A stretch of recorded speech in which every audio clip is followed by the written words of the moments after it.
Can we make the Traxxas Sledge relevant in 2025? Today, we're gonna find out. When this truck came out a few years ago, it was state of the art, but that's not really the case anymore. With the release of the V6 6S Arrma cars, and more recently the limited edition Kagama, under the hood, the Traxxas Sledge has fallen farther and farther behind. But we've got the solution to that, because nothing beefs up a truck like a RC Ultimate upgrade. We've got 7075 aluminum, carbon fiber, high strength steel, and just about every other upgrade part you can imagine here. And we're gonna take this thing to its ultimate form, but first, let's see what you get out of the box. Like the V6 Arrmas, you do get a clipless body. We have these little tabs in the back, and then a slide out in the front. This body is actually pretty decent. It has a full cage built into it, though I'm not a huge fan of this front tab style clipless body. It's got the squeeze tabs in the back like most clipless bodies from Traxxas do now, but this is the old style slide-in tab in the front, and these can come out, though it is better on the Sledge than it was on cars like the X-Max. The latest version of the Sledge in 2025 does come with belted tires. This is something you aren't going to get from either Arrma or Team Corrali. I think belted tires is an interesting choice for a Basher. I'm not usually a huge fan of them. We are going to stick with these when we finish the upgrade, because I've never tried these belted sledgehammers on the Sledge before, and I'm curious to see how they work. The big difference between belted and unbelted tires is how much they balloon under acceleration and centrifugal force. That ballooning can be an advantage or a disadvantage depending on what your goals are for bashing. If you're primarily doing high-speed running, belted tires can be good because they increase controllability. But if your main goals are stunts and air control, these can actually be a liability because they don't balloon as much, giving you less rotational inertia and making that air control potentially more difficult. One other potential downside to having belted tires is, as you can see, these wheels are vented but the tires are not. And with these being belted, meaning there are strips of reinforcement around the inside, if you do try to drill through the outside of this to vent the tires, you could weaken that reinforcement, and it's entirely possible that these tires depend on that reinforcement to keep themselves together. That's why I would never actually recommend you vent a belted tire. So if you bash in water or sand, you're probably going to get debris in these tires, and there's no way to get it back out again. That can degrade your foams and kill them prematurely. Now, behind those tires, other than a few basic layout similarities, this thing could not be any more different from the competition. It does have an aluminum plate chassis. As you can see, there are some stamped reinforcements in it, which are pretty cool looking and are pretty functional as well. But depending on which competition you're contrasting this with, this 6061 material is falling further and further behind. All of the V6 Arrmas are now 7075, as is the limited edition Kagama. For a given thickness, 7075 aluminum has nearly double the tensile strength of 6061 aluminum, meaning it can withstand nearly double the force before it enters plastic deformation. Plastic deformation is when it stops bending and springing back and starts bending and staying that way. Now, obviously, these reinforcement ribs definitely help, but it's still 6061 aluminum. Now, don't worry, we've got the cure for that problem, but like any upgrade, this is going to cost extra money. One thing I noticed while I was down here is one of these shocks is leaking pretty significantly. That's a bummer, though. I don't really experience Traxxas shocks leaking that often, so it's probably a one-off. We'll see if we can figure out why it's leaking in a minute, but taking a closer look at how this differs from the modern Team Corrali or Arrma competition, you can see we've got plastic bulkheads here. Both the high-end Arrma and Team Corrali are aluminum. We've got plastic tie rods and steering links. I don't really mind this because most bashers aren't going to adjust them, and this plastic can actually be stronger than equivalent steel and plastic, so I don't really consider this to be a downgrade. The gears, however, are a downgrade. Both Team Corrali and Arrma offer machine gears, and everything in here is going to be sintered. Don't worry though, we've got all upgraded gears as well. Now, whether or not you think these electronics have fallen behind just depends on what your opinion of Traxxas electronics are. I personally have never really had much trouble with them, but the latest version of the Arrma 6S ESC is really good, and the Torx 185 in the Team Corrali is legendary for its power and reliability. The steering in the front here is kingpin style, which is completely different from the pillow balls that you get on both the Traxxas and the Team Corrali. As you can see, we have a pivot here at the top and bottom, and that's what gives us our steering ability. And then I would say things like shocks, motor mount, and everything else are fairly similar in quality, if not in design. So let's go ahead and start getting this thing upgraded. But before we do, you guys are always curious to see how much weight we gain from these ultimate upgrades. So let's get a stock weight first. For that stock weight, we're going to go ahead and slap in a 6S battery. This is just a medium-sized SMC battery. With the battery and those new belted tires, we're coming in at 14 pounds, 14 ounces. People often ask what the cost of these upgrades is, and this time I'm going to break the first rule of Upgrade Club, and at the end of the video, we are going to give a detailed report of how much everything we put in costs. But now it's upgrade time. If you're going to be doing a chassis swap, the easiest thing to do is to take every screw out of the chassis, and to keep those organized, just get a scrap of cardboard like this, and then take a punch or a small screwdriver and punch a hole in it for every screw you see in the chassis.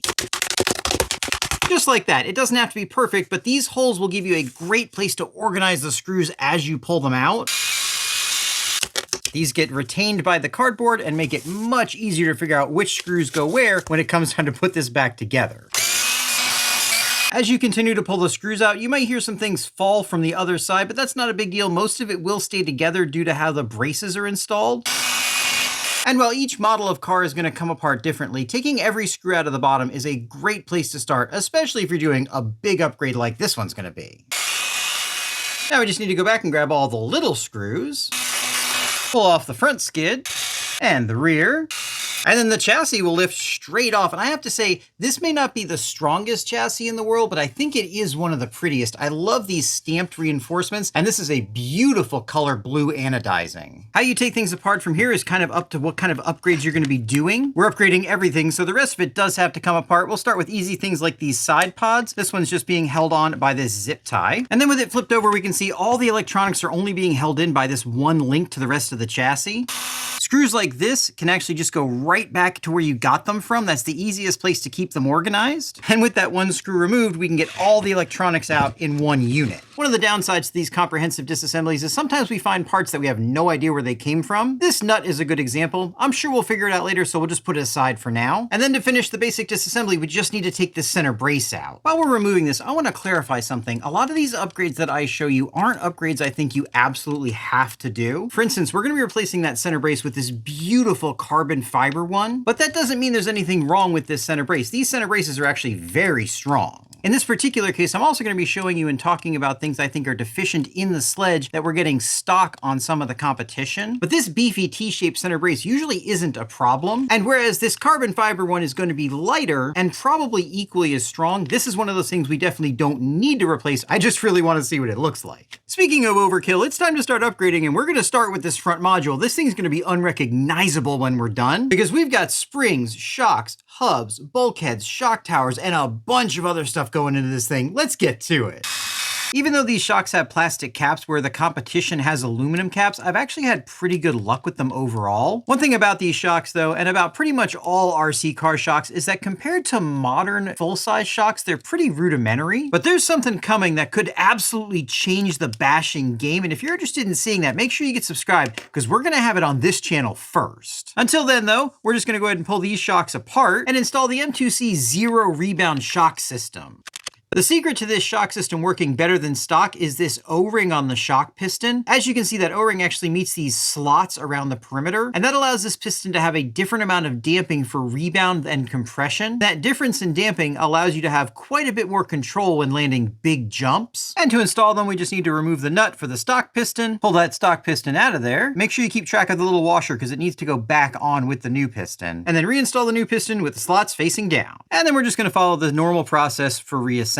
Top that off, get the air bubbles out of it, and then we're just going to reuse the stock plastic caps. I would say these plastic caps are fairly comparable to the aluminum caps you get on the Team Corrali, but not as good as the caps you get on the latest Arrmas. That feels pretty good, and we're going to top those off with some progressive rate springs from VG Racing. These progressive springs are really nice. As you can see, the coils are tighter here on the top and bottom and further spaced apart here in the middle. Basically what this means is as this starts to collapse, you're using the spring rate of these tighter coils as well as the spring rate of these wider spaced coils, which gives you a softer spring until the top and bottom completely collapse. Then you get the firmer spring rate of the middle once that happens. This gives you a more plush ride most of the time, but a better spring rate for landing those big jumps. I've put these VG Racing springs on a lot of different cars, and I don't think I've ever regretted doing it. They seem to work really well, especially if you're adding weight. They are a really nice upgrade. And off camera, I went ahead and did the exact same thing to the other one. By the way, does anybody have any tips for not getting fluid all over the place when you work with shocks? I've been doing this for years, and I hate the mess it makes every single time. Let me know your tips down in the comments.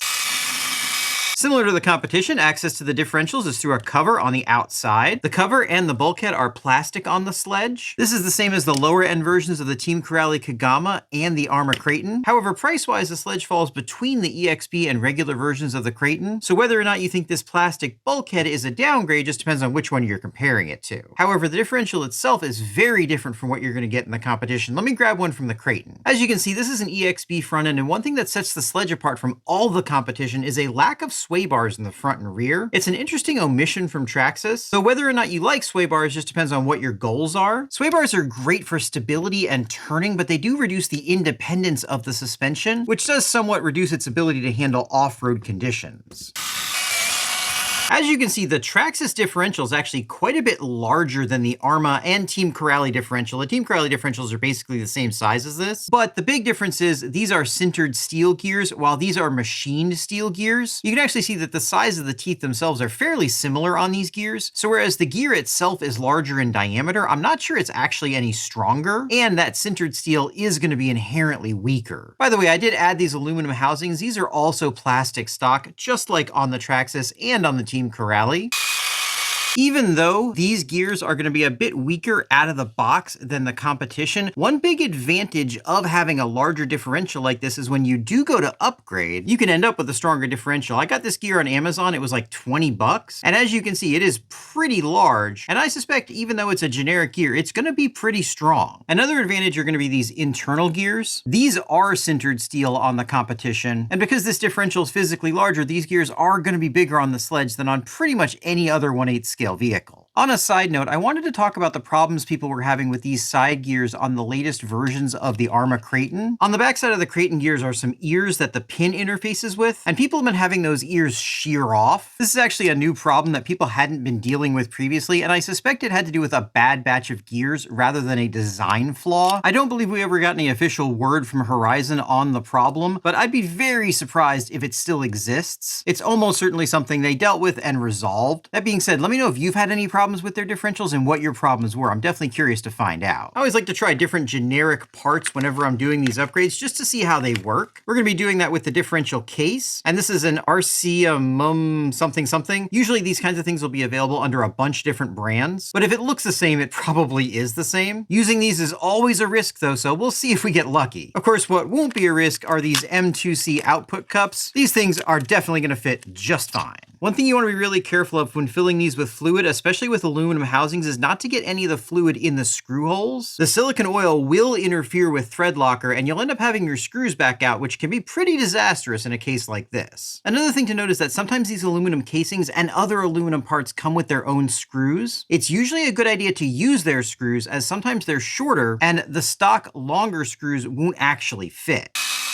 And of course, don't be like me. Make sure you put your bearings on before you put your differential together. I cannot tell you how many times I've had to take these apart and redo this. You'd think I'd learned my lesson, but so far, it doesn't seem like I have. There we go. That actually feels pretty good and looks a lot nicer than it did stock. Sticking with the Arrma brand, we're going to go ahead and use one of their bulkheads. Obviously, if you buy the Kagama Limited or the EXP Kraton, you're going to get these out of the box, but there is no Sledge version that has them as of yet. And doing a quick test fit, this is tight, but does seem to fit. There's a little bit of preload on the bearings. That's not necessarily a bad thing, though if it's too much, it can cause premature wear. And honestly, how tight this is kind of right on the edge of what I'm comfortable with, but we'll give it a try. Hopefully this will just wear. And one thing I wanted to mention is this kind of friction can actually cause overheating on your electronics and can be difficult to detect when the wheels are on the car. Whether or not that's going to be a problem here is something we'll just have to see. Now, the only thing we're going to need from the old bulkhead are the bearings, so we just need to take this shaft off to get them. Interestingly, that pin was really easy to take out. There's not much thread locker on here, and it's a different color than their normal thread locker. We'll definitely be adding some extra to that when we put it back together. Let's get these bearings in here. Bearing fit is another thing that can be a problem with these aftermarket parts. The tolerances for a bearing into a bore are very, very tight, and these feel a little bit loose, but I think they're going to be okay. And then with the pinion in there, checking the backlash, this feels pretty decent. We've got a little extra backlash, but when we put it together, it's going to get a little bit tighter, so I don't think I'm going to add any shims here. If I did need to, the easiest thing to do right now would be to add shims behind this pinion. You should be able to Google what size shims you would need, but you can move that pinion out and it'll bring it closer to the ring gear. The closer those are without binding, the more tooth engagement you have, which inherently makes everything stronger. I don't know, guys. After getting some screws in this thing is locked up pretty tight. I think we're going to have to go back to the stock plastic bulkhead on this because something's not lining up here. It can be difficult to know exactly what's causing the problem when you have a bunch of different upgraded parts like this, but based on the way it fits, I suspect it's going to be the bulkhead. And given that the same differential just falls into the stock bulkhead perfectly smoothly, I would say, yeah, the bulkhead is at fault. So we're going to be doing some serious testing of these stock bulkheads, especially given all the upgraded parts that are going to be wrapped around them. And it's Installing this. So far, it feels just fine. Popping that cover on. And yeah, this is nice and smooth. Arrma is gonna have to get a thumbs down for me as their parts are inconsistent. The mesh on these gears is also a little tight and there's nothing we can do about that. That's something that'll wear in though, so I'm not too concerned about it and it's really not that bad. One thing that definitely won't be breaking are these upgraded blocks from M2C. As you can see, the stock B block is a thin piece of stamped aluminum and a piece of plastic. This replaces that stack with a single piece of 7075 aluminum. This isn't going anywhere. And holding that in are, I think, the longest screws I've ever seen on an RC car. These are about 2 inches long, which is kind of cool because it actually clamps both sides of the bulkhead together and definitely adds more strength to the entire setup. Interestingly, one thing we're not going to be upgrading are these arms. There aren't actually any upgraded arms available, and that's because these are probably the strongest arms in the industry, whereas the arms and how they attach to the bulkheads are a weak point on the Arrma cars and even the Team Corrali cars to a lesser degree. This is probably one of the biggest advantages of the Sledge and just not something that needs to be upgraded, so they aren't available. Another thing I'm not super convinced is actually going to be an upgrade are these hubs and knuckles. These are another no-name part. They don't have a brand on them at all. My big concern is that we're losing our double shear mount for the steering links. This is actually a bit of a downgrade. Hopefully it's going to be offset by the fact these are aluminum. I guess, again, we're just going to find out. One thing that can be a challenge on these kingpin style knuckles, especially in aluminum, are these screws backing out. With plastic, the plastic basically acts as a lock nut, but with aluminum, you need to make sure you use a good amount of thread locker. Otherwise, these screws are definitely coming out. We'll go ahead and get these thread locked up. And those bushings mean you can make the screws nice and tight while still having good free movement of the steering. One thing that Traxxas is kind of famous for is doing things differently from everybody else, and that includes the threads on their 17mm hexes. For some reason, they use a different thread pitch than everybody else. They also use this castellated style on the hexes. These castellations will actually give it a better grip on the wheel, but it does mean that your stock wheels won't fit with aftermarket hexes unless you actually cut these little notches out of them. Fortunately, these plus 6mm hexes from M2C are castellated, so they will fit with the stock wheels and tires. And you can use other wheels and tires on these. You don't have to use castellated ones. Regular wheels from a company like Proline will also work just fine. To finish upgrading the front drivetrain, we're going to be swapping out these stock thin CVDs for these beefy M2C ones. These things have a lot more meat in the middle of them and should be quite a bit stronger. In order to do that, we need to remove this spring clip. Should be able to just pry this over the edge. Then once you get the end over, you can just kind of unwind it and it comes right off. And we'll just swap this out, put the parts in the M2C one, roll that spring clip back on. There's a chamfered side here, which makes it easier. Just kind of slide the end over and work it back on. Now we'll just pop it in the nut. Doesn't fit. So we'll take this back apart and then we'll do it. Having to take things apart and redo them is kind of an inevitable part of a large upgrade process. It can be frustrating though, so if you do get frustrated, the best thing to do is just walk away. Unless you're under some kind of serious time constraint, this is just supposed to be fun, and if you're not having fun, step away from it, come back, and try it again later. Let's take a quick break from the build and talk about why we're doing this. Obviously, not everybody's gonna wanna do a build like this, but it's a lot of fun. And honestly, that's my primary motivation for a ridiculous build like this. There really is no practical purpose behind it, and you really don't need to do this kind of build in order to have a lot of fun with a car. Even the Traxxas Sledge, which is a little bit behind the times these days, is a ton of fun and pretty durable right out of the box. Obviously, putting some upgrades on it can make it more durable, but not every upgrade we're doing is for durability. Obviously, things like that center brace that we're going to be putting on isn't going to make the car that much more durable because the stock center brace is already really good. But it's going to look awesome, and that's kind of the point I wanted to make here, is that I'm not really doing this build to tell you everything you need to do. I'm doing this build to tell you what can be done and give you all of the options that are on the table. All right, with that being said, let's get back to it.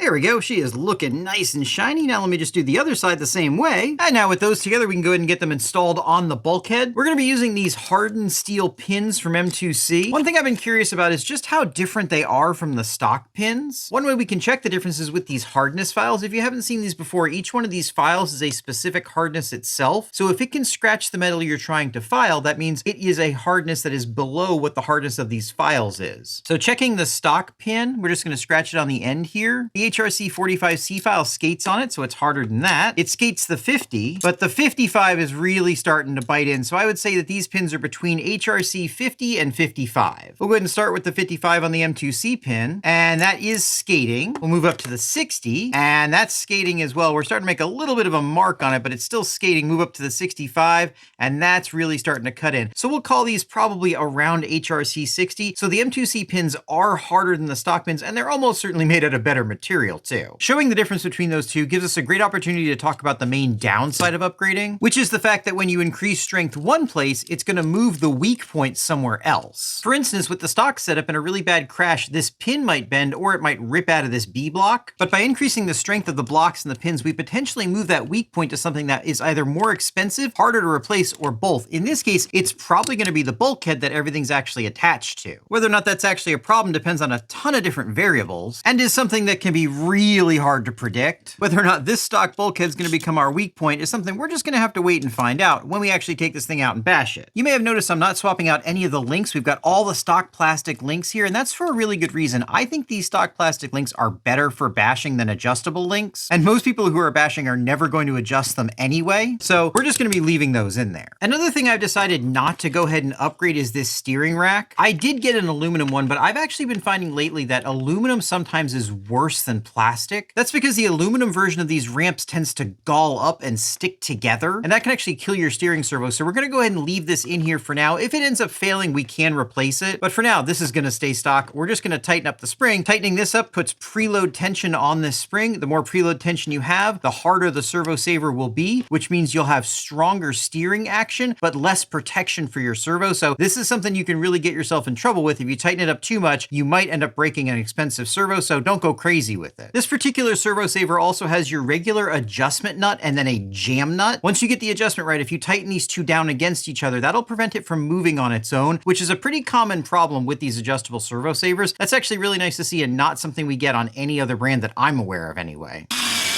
By the way, I'm just upgrading things as I see fit. If you know of any upgrades that I'm missing, please let me know down in the comments. I'm certainly not an expert on the Sledge, and I'm sure there are people out there that know more about it than I do.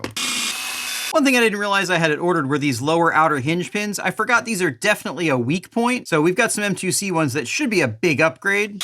These hinge pins are 4mm, so we're going to have to go ahead and drill out the holes in the arm and in this aluminum block to 4mm. Let me do this off camera, and then we'll get these installed. There we go. Now, doing that did make the aluminum on the C-hub a little bit thin, so maybe that'll be our weak point now, but at least these pins aren't going to break. The last thing we need to do for this front end is swap out this fairly anemic front drive shaft. Interestingly, Traxxas went ahead and put boots on these center drive shafts. They've also got the shafts lubricated. This is something that no other manufacturer is doing, and to be honest, I'm not sure if it's actually an advantage or just something they're doing to be different, but they are on there and they are nice to have. And now with the shocks installed, this front end's ready to go, and I think it looks absolutely awesome. I cannot wait to see what the rest of this car looks like. Next up is something that I think most people would consider to be a primary weak point on the Sledge and a primary weak point on a lot of Traxxas vehicles. That's the electronics. A lot of people don't like these Traxxas ESCs. I've personally never really had much trouble with them, and especially on the Sledge, this motor is pretty limiting, not because of what it is, but because of what it can't be. The steering system sits right behind this reverse mounted motor, and it means you really can't go much longer with the motor, and this motor mount doesn't really let you put a larger diameter motor in either. But don't worry, we've got the solution for both of those problems.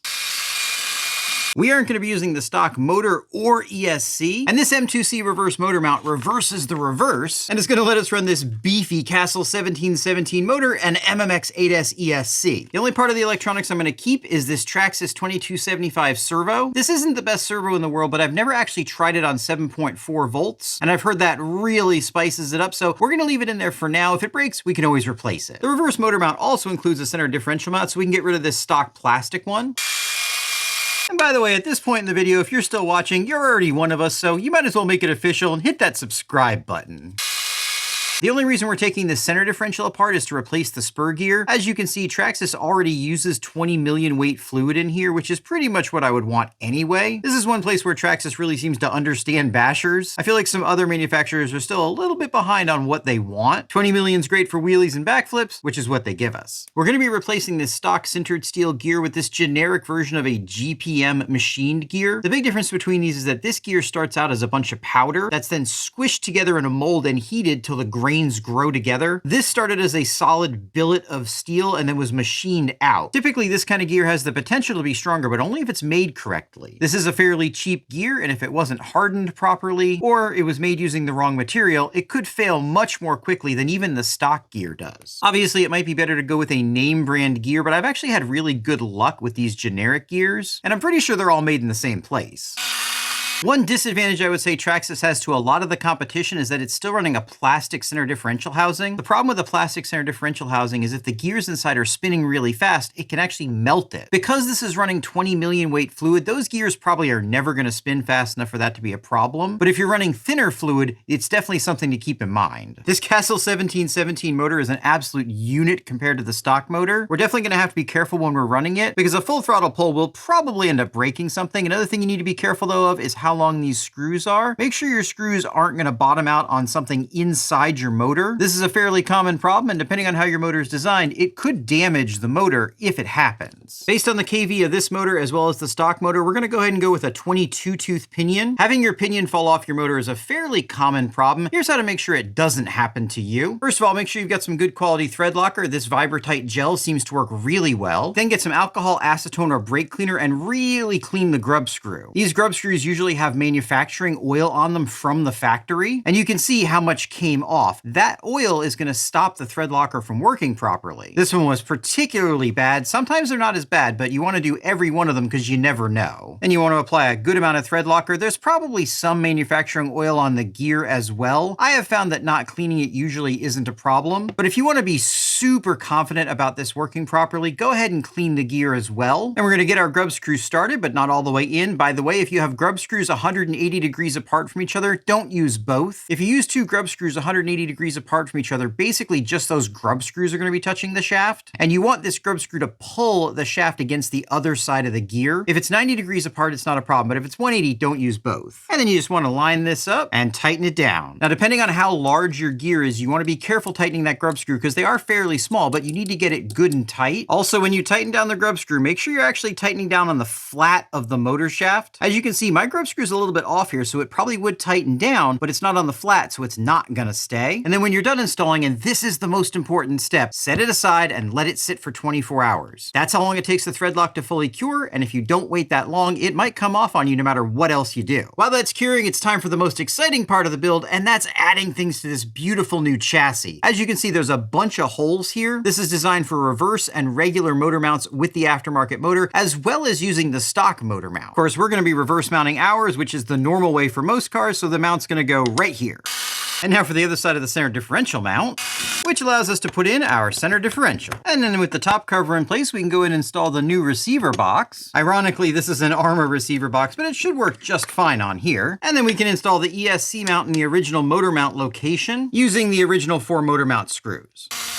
And now we can see what that beast of a motor is going to look like. It looks really awesome in there. I'm going to hold off on installing the ESC till we get this further together. Not sure exactly where it's going to end up, and I don't want to stick it down in the wrong place. So to facilitate that, let's go ahead and get this front end installed. And while we're doing that, we're going to fix one of the really weird omissions that Traxxas has with the Sledge, and that's a nice front bumper. Needing good front end protection is something Arrma seems to understand, but Traxxas, and to a lesser degree Team Corrali, just don't seem to get.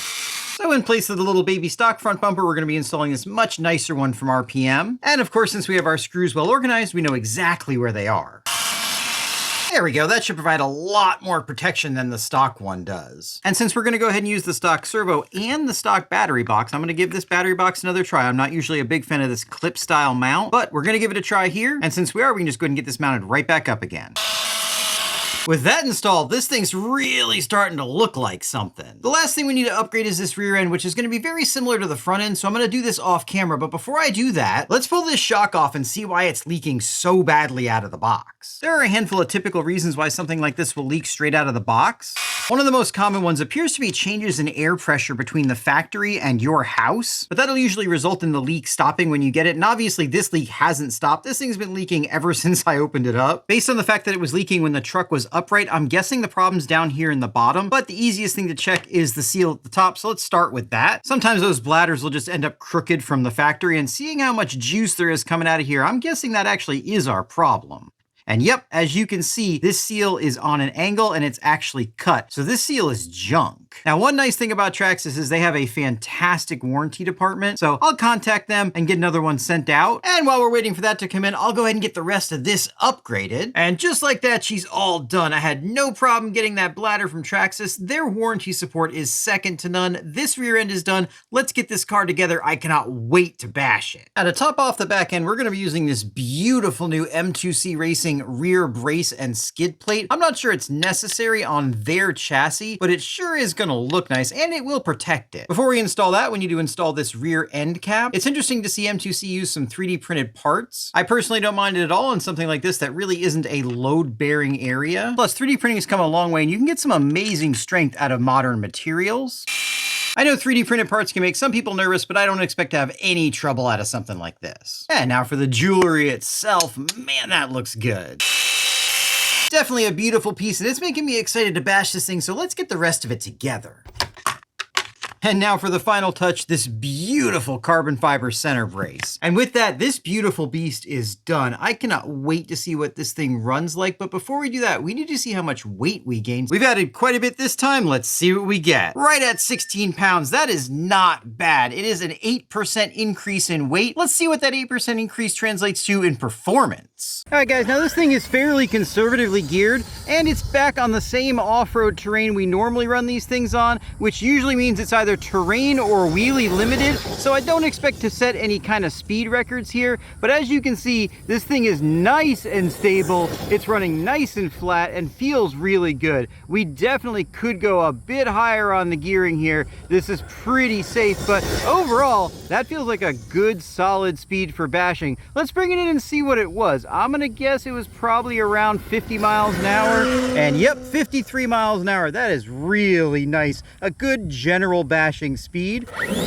It's got plenty of acceleration, and overall, I think this is gonna be a really fun bashing experience. The acceleration is actually a little bit slower than I would expect. I ended up switching over to the Castle Cobra 8 from the MMX 8S. My MMX 8S was not working properly, and now I'm starting to wonder if it was the motor and not the ESC causing problems, because this doesn't feel perfect either, although it does feel really nice and solid once it gets up to speed. I think I might have the punch set a little bit low on it though. We can always fix that, but overall, so far, it feels great. This suspension is working really, really well. Thing feels super stable going over the rough stuff.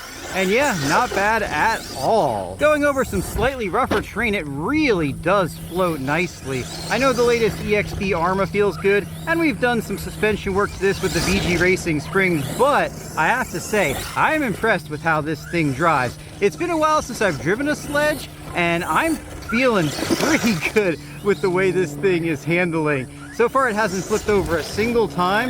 I think we are definitely gonna have to ease that punch up a bit before we do the durability testing on the big jump. But for now, let's try the small jump. Now, the sledge has always been a good jumper. These belted tires are probably gonna reduce its air control a bit.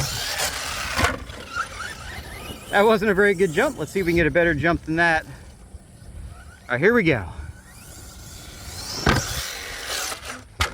Yeah, not a ton of air control with those belted tires. All right, let's see if we got that ESC fixed up. Oh yeah, she's got the pep now. This ESC feels really good in here, but let's see if we've got better air control. No, we still got basically the same air control I would expect from these belted tires, which is a big disadvantage of getting this car with the belted tires. I wish we had the option to get them without the belted tires for people that want better air control.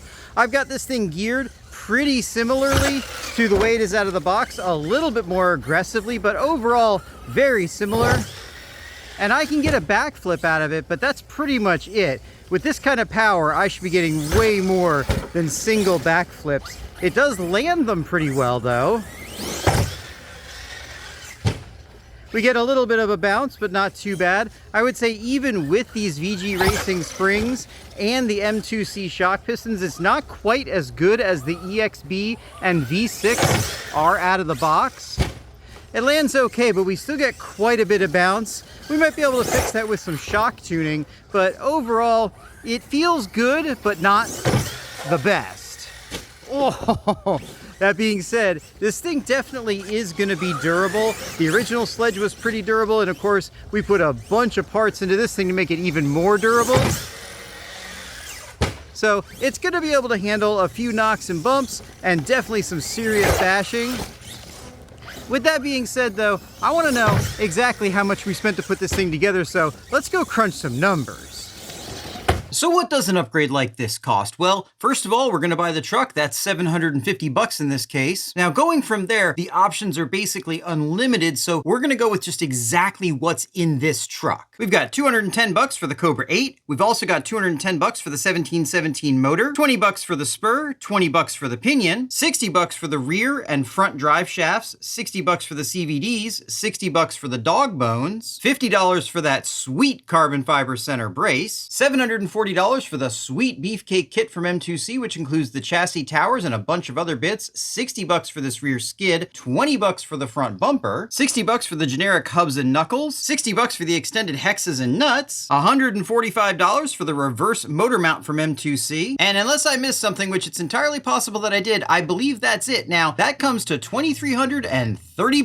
Here's the thing though, you shouldn't spend $2,330 to do an upgrade unless you're just having fun doing the upgrade. A lot of this stuff isn't necessary. You don't need a carbon fiber center brace. You could go hobby wing for the electronics. If you don't need a bigger motor, you could skip the reverse mount. These center drive shafts probably aren't necessary. With the M2C chassis, that big M2C brace in the back also probably isn't necessary. And there are a ton of other things you can adjust based on your own personal preferences. Oh yeah, I also forgot the front and rear differentials, which both were upgraded with ring and pinion gears and those housings, which all in is going to push us to just about $2,500 total. Again though, you don't have to spend nearly that much. However, I will say that for the cost of this car, you're probably going to be getting better bang for your buck with the Arrma or the Team Corrali. A lot of the things you're going to want to upgrade are going to come stock with those cars, especially the EXB or the limited edition Kagama, and you're going to spend a whole lot less money doing it that way than you are to upgrade this truck. And don't get me wrong, I think the Sledge is a cool truck. It's got some great features, it's a lot of fun, it handles pretty well, but I just don't think it's where it's at in 2025. Personally, I think these belted tires are a downgrade. Maybe if all you're doing is high-speed flat running, it's great, but for jumps, stunts, and tricks, you want those tires to balloon, so you might be putting tires on this too. Now, especially given the competition, I'm sure Traxxas has a Sledge 2.0 in the pipe. When that's coming, I have no idea. So for now, this is a Sledge we get, and if you really like the Sledge, you can make it a pretty awesome vehicle with upgrades or just enjoy it stock. At this point, the Traxxas tax is a well-known phenomenon, and if you're watching this channel and buying Traxxas, you're already aware of it. So the extra amount you're going to pay really doesn't matter as much as it might to a regular consumer that just doesn't know better. I will say also that the customer support from Traxxas is second to none. It's fantastic, and there is a real value to that. Arrma's customer support is great as well. Team Corrali's is also great, though you might be waiting a little bit longer to get parts depending on where you live. Overall, though, I think based on the competition, this thing needs a 2.0 upgrade. Let me know what you think down in the comments, get subscribed, and then watch this video or this video.